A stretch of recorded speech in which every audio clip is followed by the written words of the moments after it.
Hello. So your internal map is everything that you have inside of you, your stories, your belief systems, who you believe yourself to be, what you believe about the world. From ages 0 to 7, we are a pure unconscious mind.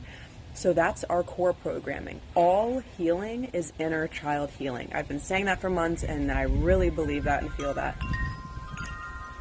The spirits of the wind.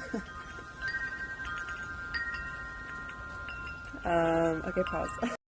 One thing I absolutely love to do is connect ancient wisdom with modern quantum physics and with modern science. And so what we know is that your brain sifts reality based on what you tell it is important. So we literally filter reality based on our belief systems. Let me give you an example. Say you start dating somebody with a white van.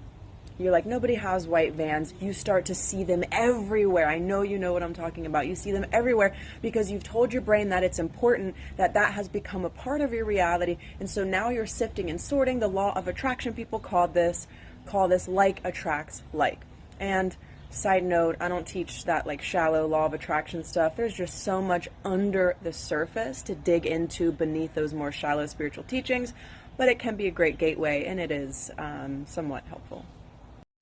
The first step to alter the map that you hold about reality, and therefore alter your life, is to value truth over comfort.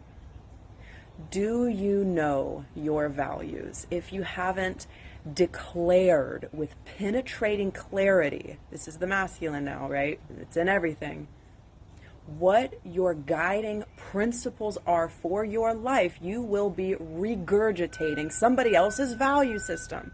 This is massive. So if you were to decide and to declare, choose your values, what would they be?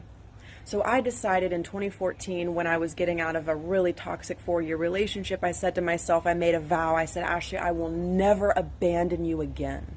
I drew a line in the sand. I closed an old book, and from a commitment, the waters part and life responds to your devotion. So truth over comfort.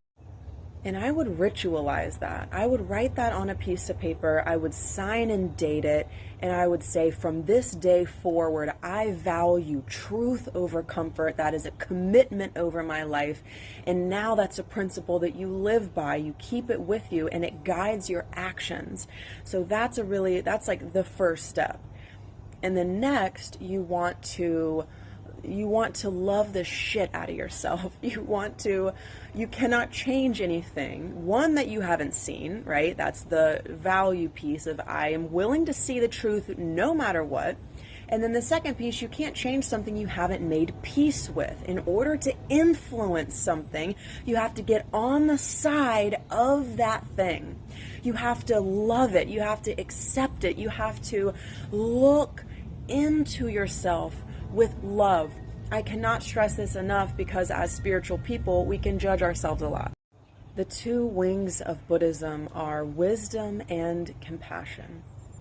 Compassion unites. It's a binding force. It brings things together. Wisdom, however, separates.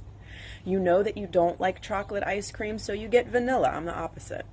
I like chocolate. So wisdom, in essence, is a sifting energy. You grow by contrast. You develop wisdom by experiencing the opposite. So wisdom is that penetrating sight, the devotion to truth, and compassion is, you know what, I'm a little fucked up, and I love myself, and I am willing to hold unconditionally loving space. And that is going to be the key to unlock your internal programs. Because if you come to a child with judgment, they're not going to reveal anything to you. They're going to say, buzz off. But if you come with love, you will get clarity and answers.